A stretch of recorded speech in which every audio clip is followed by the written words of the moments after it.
これでお金が貯まる。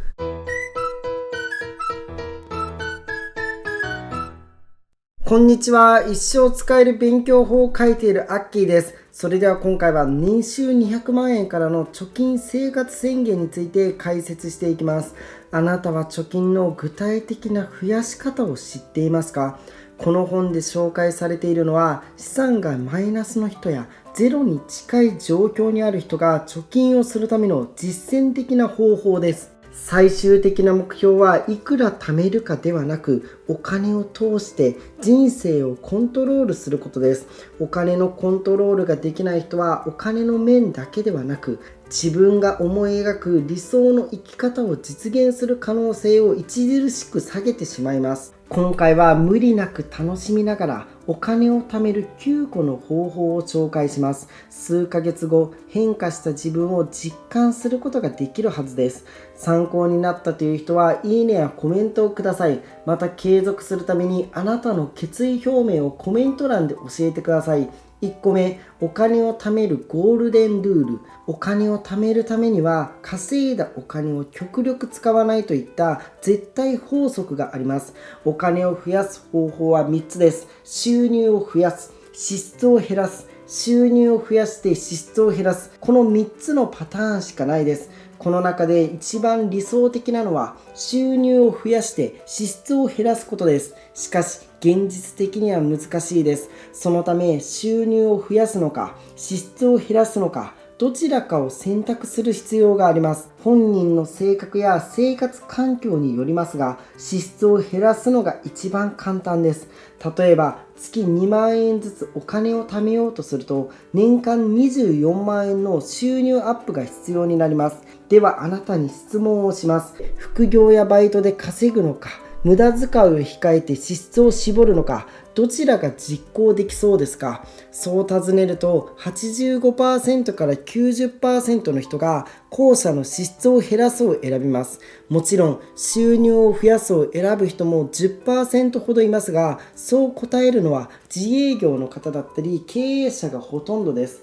会社員の人はそうは思わないです。逆に支出を減らすを選ぶ人の8割が会社員で2割が自営業の人でした。つまり支出を削ることがあらゆる人にとってお金を増やすのに最も有効な方法です。あなたが会社員であれば、支出を減らすことがお金を貯める最短ルートです。貯金を作りたいなら、まずは支出を上手にカットするテクニックを学びましょう。2個目、今度こそお金を貯める8個のステップ。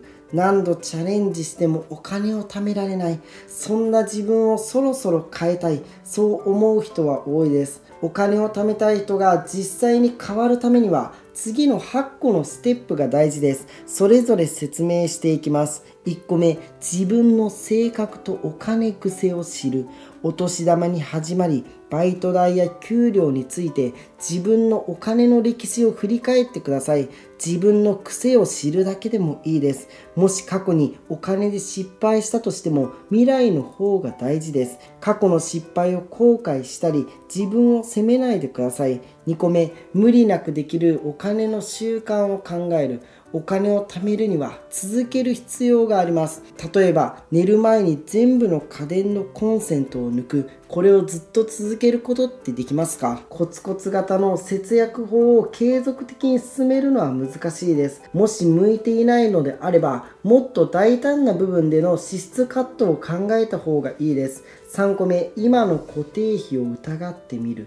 僕たちは便利な価値観に知らず知らずのうちに慣れています。しかし一見固定費と思われる携帯電話やタバコなどの支出についても疑ってください。本当に必要なのか、自分に問いかける癖をつけてください。4個目、貯金目標とお金以外の楽しめる行動目標を持つ。やりたいことや夢を持つことがお金を貯める原動力になります。お金だけで人生を有意義なものに変化させられるわけではないです。人生お金が全てではないです。いくら貯めるかといった数値目標も大切ですが、それ以外の行動目標も持ってください。例えば半年に一度は旅行したいなど、自分をリフレッシュさせるための楽しみをしっかりと掲げてください。5個目、今お金を貯められる環境なのか判断をする。もし今、リボ払いや完済できない高金利の借金がある場合はいくら節約しても貯金はできないです。今は安心してお金を貯められる環境にあるのか、まずは判断してください。6個目、期間設定と数字で自分を知る。お金を貯める最初の実行期間は90日です。成果を上げるためには一定で長すぎない期間を決めるべきです。失敗の元となるなんとかなるという希望的観測と給料が安いから仕方ないという諦めの精神から脱却を図ってください。7個目、90日間の成果を振り返る。初めに決めた目標の達成具合を理想と現実の数字を見ることによってしっかりと把握してください。8個目、とにかく繰り返す。1回で終わりにするのではなく、自然と習慣になるように最低2回は取り組んでください。効果を上げるためにはあまり間隔を空けずに再開してください。続いて3個目、早道はケチケチ節約法より固定費をカットする。お金を貯めるには出ていくお金を抑える必要があります。出ていくお金には2種類あります。毎月支払額が決まっている家賃や生命保険料などの固定費と、月に応じて支払額が変わる食費や光熱費などの変動費です。固定費は毎月決まった金額だけに一度削ぎ落とせば、その分は安定した結果が出ます。裏を返せば固定費をカットしない限り永遠にお金を取られ続けることになります。ちなみに携帯電話の基本料金やインターネットの料金は使っても使わなくても必ず発生します。そのため固定費としてしっかりと意識する必要があります。使わないお金を増やして収入アップするには固定費から優先的にカットできないか検討するようにしてください。4個目、生活費を蝕む無駄遣いワースト10。多くの人が抱えがちな無駄遣いワースト10を紹介します。1位、無駄な会話やメールの元となる携帯電話代。2位、意味のない飲み会の交際費。3位、贅沢な食費。4位、保証内容も知らない高額な生命保険料。5位、不健康の元となるタバコやお酒などの嗜好品。6位、近所をうろつくための車のローンやガソリン代。7位、意味のない飲み会の帰りのタクシー代。8位、毎日の高カロリーな外食ランチ。9位、自分の口座なのに下ろすたびに引かれる ATM 手数料。10位、惰性でついつい買ってしまう雑誌や漫画。いくつか思い当たる項目があったはずです。状況によりますが、基本的には全て浪費に該当します。全て無駄です。積極的に削り落としてください。それだけでも収入アップの第一段階が完了です。続いて5個目、ズバリ的中。あなたのマネー性格診断。性格っていうのはお金にしっかりと現れます。どの項目に使っているのか、それである程度その人の価値観がわかります。それでは5つ紹介します。どれに当てはまるのかチェックしながら聞いてください。1つ目、携帯電話代が高い人は依存心の強いタイプ。かつて携帯電話の役割は連絡手段でしたが、今や単なるコミュニケーションツールになりました。携帯電話の問題は持っていないと不安になる依存心です。本人に実感はないかもですが、何事も断ち切れない、自分を強く保てない心理面から、携帯電話代が高い人は貯金も下手です。毎月のコストで捉えるのではなく、携帯電話を持つことによる長期的なトータルコストを計算してください。2つ目、借金が多い人は自己コントロールが心配なタイプ。クレジットカードでのショッピングやキャッシングも立派な借金です。今はお金がなくて毎月の分割でなら買える。ついついこう考えてしまいますが、赤字となっている家計の問題の先送りになりかねないです。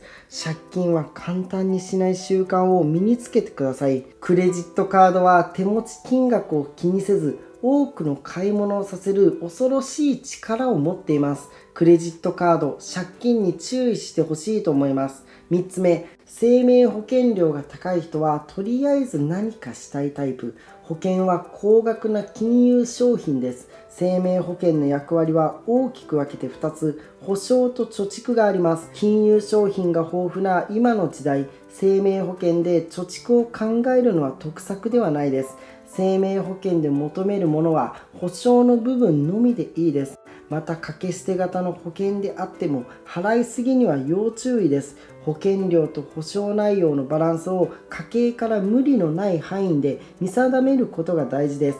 4つ目、交際費が高い人は1人だと不安なタイプ。交際費から人付き合いにおいてどのようなタイプなのかが判断できます。友人と会って交流するのが好きなのか、逆に人と戯れず一人で過ごすタイプなのか、交際費を見れば誰かに依存する体質なのか、一人が好きなのか、その人の価値観がわかります。続いて5つ目、嗜好品代が高い人は意志の弱いタイプ。嗜好品とはタバコとかお酒のことです。これらには意志の弱さや凝り固まった人生観が反映されます。嗜好品をやめて得られる金銭的なメリットに着目してください。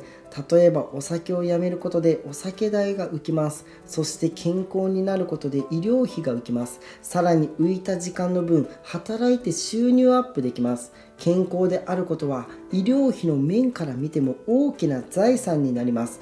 嗜好品にはその人がお金や時間、仕事、そして体を大切にしたいと考えているかどうか、人生に対する姿勢が現れます。続いて6個目、消費浪費投資で使い方をイメージする。お金の使い方には消費浪費投資の3つに分けられます。消費とは食料や家賃など生活するのに必要なものの支払い全般を言います。生産性をさほど伴わないものです。続いて浪費とは嗜好品など生活に必要ではないものを指します。生産性も全くない使い方です。続いて投資とは習い事や貯蓄など将来の自分にとって有効につながる生産性の高い使い方です。お金を使うときはこの3つのどれに当たるのか考えながら使うようにしてください。今後減らしていくべきなのはまず浪費の部分です。次は必要以上に偏った消費の一部です。続いて7個目、いくらよりも何にを見える化する。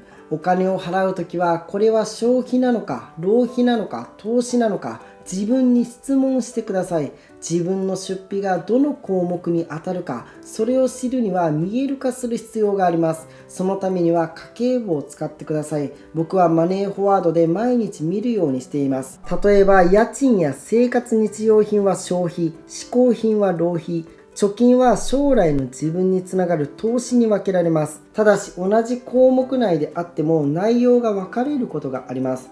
携帯電話代は生活や仕事に使っている部分は消費です。しかし過度のメールやサイト閲覧部分は浪費になります。食費も基本部分は消費ですが外食は浪費かもしれないです。これから起業しようとか将来につながる目的があるなら投資にもなります。このように同じ項目でも自分の価値観で複数に分かれても大丈夫です。続いて8個目、家計の 25% は投資に使う。消費浪費投資の物差しでお金の使い方を分けてください。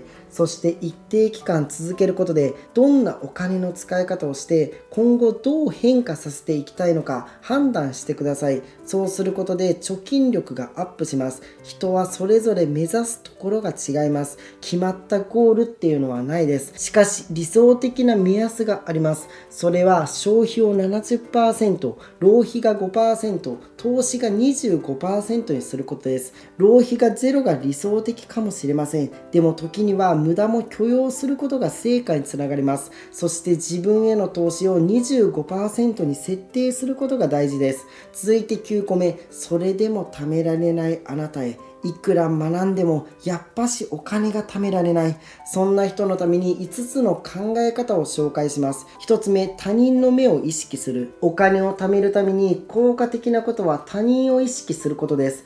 例えば家族や友人に家計簿を見せたり、お金のプロにチェックしてもらうことです。続いて2つ目、自分と会話をする。お金を貯めていることを人前で公言することは場合によっては人間関係でトラブルを引き起こす可能性があります。残念ながらお金を貯めることは人には言わないで密かに実行するのが向いている人もいます。ではどうしたらいいのか。人には見せずに実行して効果を出すには記録をつけることです。家計簿をやって家計簿に数字を記入すると人に見せるのと同じ効果を味わえます。つまりもう一人の自分との対話ができます。続いて3つ目、結果はほどほどに受け取る。お金に関することは生活や本人の生活とリンクしています。しかし原因と結果が必ずしもつながっているとは限らないです。仮にお金の問題で悪い結果があっても過去にとらわれないようにしてください。過去に起きたことは参考程度にしてこれからどうするか未来に意識を向ける方がいいです。続いて4つ目、環境のせいにしない。自分の力ではどうすることもできない環境があります。例えば勤務先の倒産によって家計が悪化したり、病気だったり親の貧困などです。